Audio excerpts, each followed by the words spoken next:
Hello, Achim Yekarim. How are you? Hope you're having a good week so far. Wanted to give you the Daily Chidush. There was a shiur we did last week in Hebrew. We're talking about different topics, and one of the major topics that we talked about was in regards to Shalom Bayit, in regards to a good marriage, in regards to a good relationship with your spouse. Unfortunately, today, with the statistics showing that over 80% of marriages in the Western world end up in divorce, and it's become normal to say that someone has been married multiple times. It's almost a strange thing to hear that one of your friends is getting married. You always think to yourself, are you really sure? People always asking the question, you really want to take that chance? So one of the major reasons for it is because the Shalom Bayit is not something that Hashem did not talk about. Shalom Bayit is something that Hashem actually took very, very seriously and discussed it as early as the book of Genesis. But unfortunately, since many of us have not reviewed the Torah like we should, we don't know much about it, and we don't know really what's at stake. So one of the major places that Hashem discusses Shalom Bayit is when he sends the three angels to Abraham's house to report a few things to them. One is to heal Abraham after he did the circumcision. The covenant between the nation of Israel and Hashem started with Abraham. The second thing was to report to let Abraham know that Hashem is going to destroy Sodom and Gomorrah for all of the promiscuity and immodesty and all of the countless sins that they were making. And last but not least, he was also going to have one of the angels heal Sarah and allow her to have a child at the age of 90. So not only a miracle, not only that would be a miracle today, but it was a miracle back then. So when Hashem actually had these angels tell Abraham that his wife is going to have a baby, Sarah is going to have a baby next week, Sarah actually laughed to herself and said, how could I have a baby with a husband that's so old? So when Hashem obviously questioned Abraham, he said to Abraham, why did Sarah say that she's too old to have a baby? Aren't I the God of the heaven and the earth? But that's not what she said. She didn't say that she was too old. She said Abraham was too old. So here we see that Hashem actually changed the truth. And in essence, if it wasn't written, we wouldn't be allowed to say it. But in essence, he lied. He lied for the sake of Shalom Bayit, because he knew that if he told Abraham that Sarah said that he's too old, this could create Shalom Bayit issues.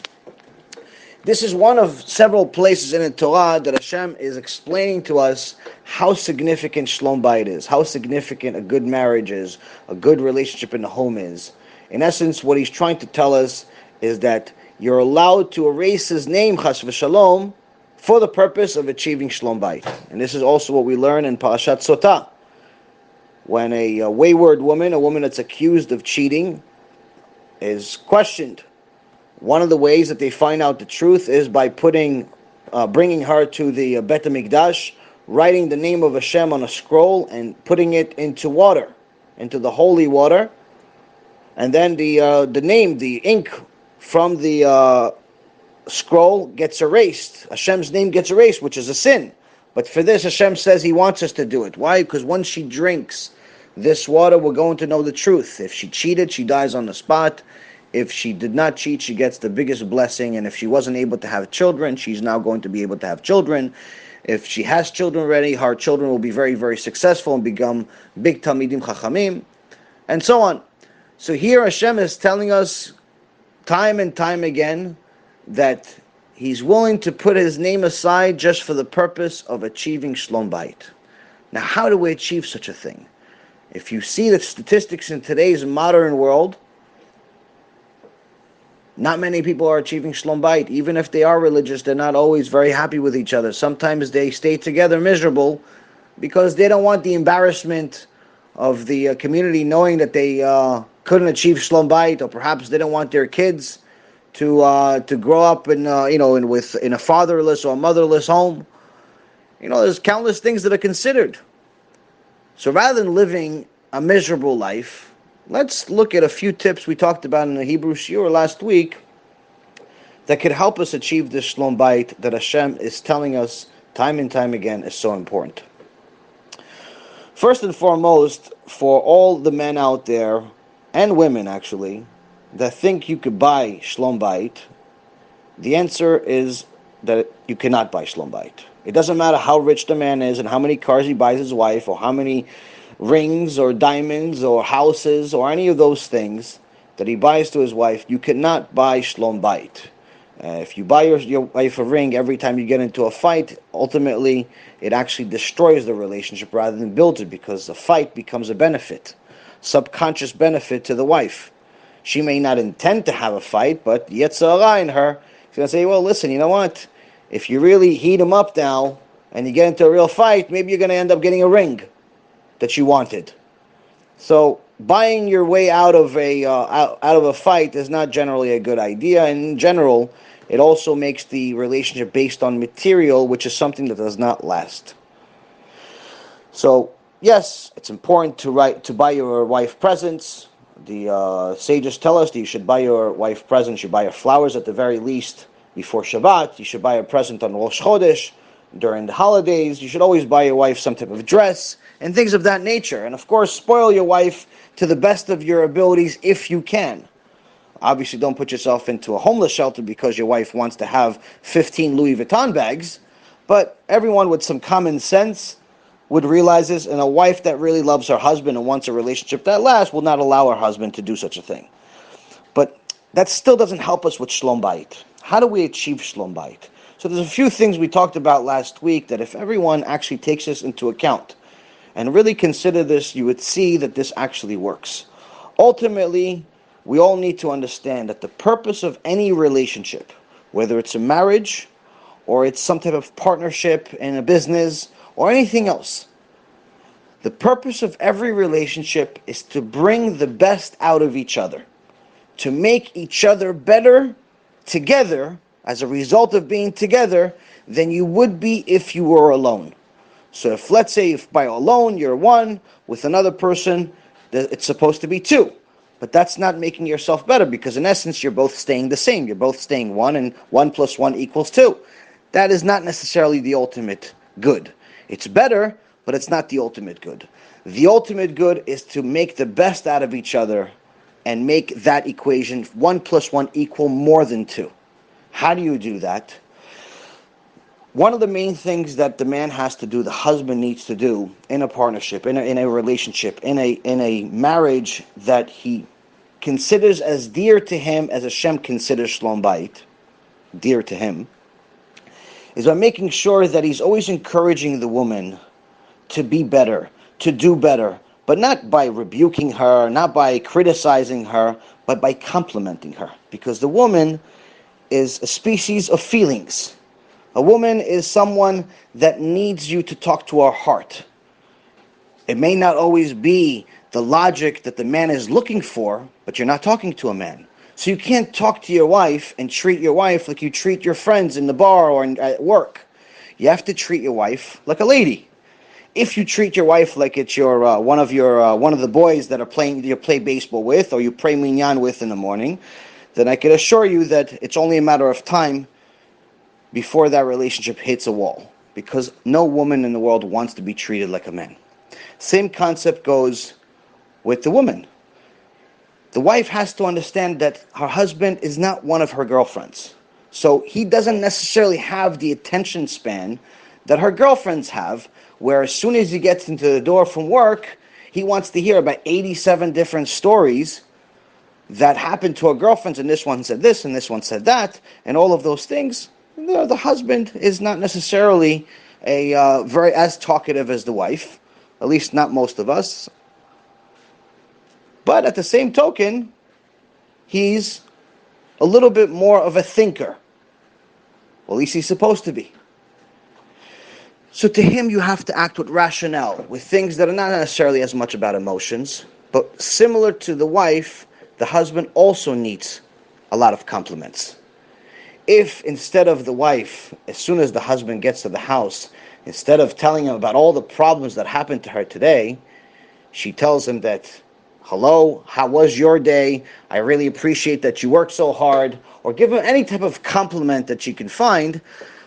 He'll probably end up giving her as much time as she wants just to listen to anything she wants to say. The same concept goes for the husband. If as soon as he gets to the house, instead of running to the couch so you can watch one of these baseball, basketball, or football games, or spending all of his time just paying attention to the kids, the first thing he says, wait, first I have to say hello to my wife. Where's your mother?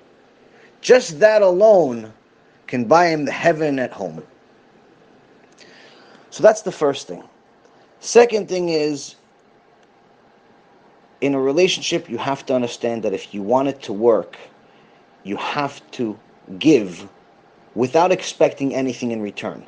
Many relationships out there are relationships where it's almost like, for lack of a better word, almost like prostitution, where if someone wants to get something, they have to give something for it. This is business. This is not a relationship. If you truly love your husband, or the husband truly loves his wife, they have to want to give just for the sake of giving, because they want to share something good. Happiness is created by sharing something, not by getting stuff, because that's why you see many people that are multimillionaires. They have everything in the world has given them everything they could possibly desire, but somehow they're still miserable. Why? Because getting is not something that makes you happy. Giving does make you happy, which is the reason why anytime there's big events, we always go to big stadiums, because you share the experience in the big stadium rather than experiencing it alone. So in a relationship, you have to understand that you have to give without expecting anything ever in return. And you'll see that by giving, you'll end up receiving even more, both happiness and other things that you want. There was actually a nice chidush that I heard today there was a post by Rav David Greenberg, I believe, in our Torah group on Facebook. It was a very nice chidush. He said there are two seas in the Eretz Yisrael. There's the Dead Sea and the Sea of Galilee. Now both are distinctly different seas. The Galilee is beautiful, full of life, and 27 different species, and just something truly extraordinary. Or 27 different species that are not found anywhere else, but many other species beyond that. Whereas the Dead Sea, although it is beautiful to see, we went there a couple of years ago, it's something magnificent. The reality of it is, it's called the Dead Sea for a reason. There's nothing there. There's no life form can exist in the Dead Sea. Not a fish, not an amoeba, nothing. And both are being fed by the same river, the Jordan River. So how could two seas that are being fed from the same source be so distinctly different? The answer is that the Sea of the Galilee both receives and gives to the Jordan River. On one end, it receives the water from the Jordan River, and on the other end, it connects to it and it gives back to the Jordan River. Whereas the Dead Sea just receives. It doesn't give back anything. This is the secret to marriage. This is one of the main things that someone needs to understand with marriage. If you give and give and give, ultimately you will receive, if it's a good marriage. But if you end up only getting, and you're only getting, and you're on a receiving end, and you want more, and you want another bag, and you want another car, and you want more attention, and you want more this, and you want more that, and you don't ever give anything in return, then it becomes a miserable job called slavery. And no one wants to be in a relationship that they consider slavery.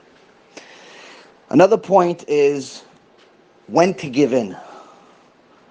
If you want a relationship to work, you have to know how to stop problems before they happen. And you have to just give in sometimes. Because in every relationship, there's something, if you spend enough time with somebody, you'll find something very annoying about them. Whether it's the way they sit, or the way they chew, or the way they do this, or the way they do that, or sometimes the food is not ready when you get home, or sometimes she talks so much, or sometimes he snores, and all of these different countless issues that you find in relationships that really should not be a big deal, if we only learn how to just forgive and let things go. if there are certain things you have to look at, if there are certain things that are just annoying to you. For example, for men, most men work hard all day, and as soon as they get home, they want food to be ready. But sometimes the wife works so hard managing the kids. There's kids running around all over the house. She works extremely hard also. I couldn't handle a bunch of kids in the house. I could much better off go get a day job than handling a bunch of kids. This is a job that my wife would do. Most men think that they can handle the house, but in reality, most of them can't. So she works really hard also, and sometimes she forgets to make food, or sometimes she doesn't have a chance to, or sometimes something happens and it wasn't ready on time. Don't make such a big deal out of it. Get home. If you're home, you see that she's stressed out. She's not happy about not making you happy. So it's okay. I know you worked hard. She also worked hard. You can help her cook. It's not the end of the world. If you know that you want something cold to drink, and 50% of the time there's never something cold to drink as soon as you get home, instead of getting mad at your wife and constantly telling her, oh, I told you to get it, 500 times you've had the same argument about telling her to get something cold to drink and you don't have it in the fridge, instead of having it 501 times, just be smart and on the way home, buy something cold to drink automatically. Regardless of whether there is or there isn't, you'll need it again. Just go and buy the drink and put it in the fridge. If she already bought it, great, compliment her for buying it. If she didn't, just say, hey, honey, look, I got something to drink. And she'll be happy for that too. Thanks for helping me, honey. If you already know of an issue that you can solve, then swallow your pride and do it.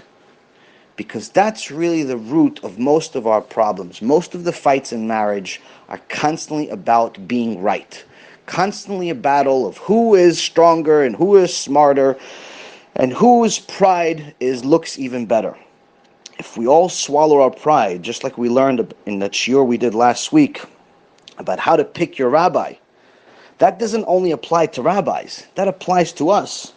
I'm not teaching people just to learn about how to distinguish one good rabbi from a bad one. All of these things apply to us. Every one of those things.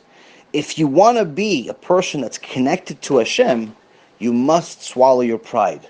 We learn this from Moshe Rabbeinu, who had the ultimate connection with HaShem. And he was called Anav Mikol Adam. He was called the humblest man that ever lived. So by swallowing our pride, we could achieve the ultimate marriage. Because at that point, once there's no pride, then we look at the bigger picture. Is this argument worth another few bad hours? Or should I just not say anything and we'll get through it? And we'll get to the next thing. So if you could stop it, if you could do something about it, do something. Instead of arguing about it over and over and over again.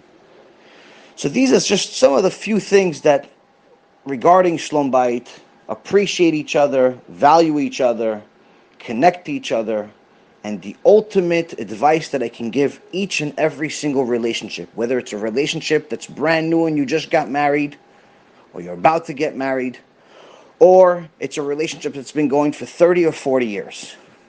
You must connect to each other spiritually. And there's only one way to do it. You spent all of this time talking about connecting to each other physically, whether it's through presence, through an attitude, through a different type of treatment and food and words. But the only way to connect to each other spiritually is by learning Torah together. Every day, take it upon yourselves to take 5 minutes out of both of your days and learn Torah together. Put on a shiur, put on a clip, and watch the shiur for 5 minutes. No words, you don't need to talk, you don't need to do anything. All you need to do is watch a shiur or listen to a shiur together, with no interruptions. Just 5 minutes. If you can listen for more, it's even better. But 5 minutes a day will connect you spiritually, because when you listen to the same thing, already you're connected. When that same thing is the words of God, it's a spiritual connection. And nothing is better than a spiritual connection. May Hashem continue to bless all of you, and I hope this helps each and every one of your relationships. Kol Tuv.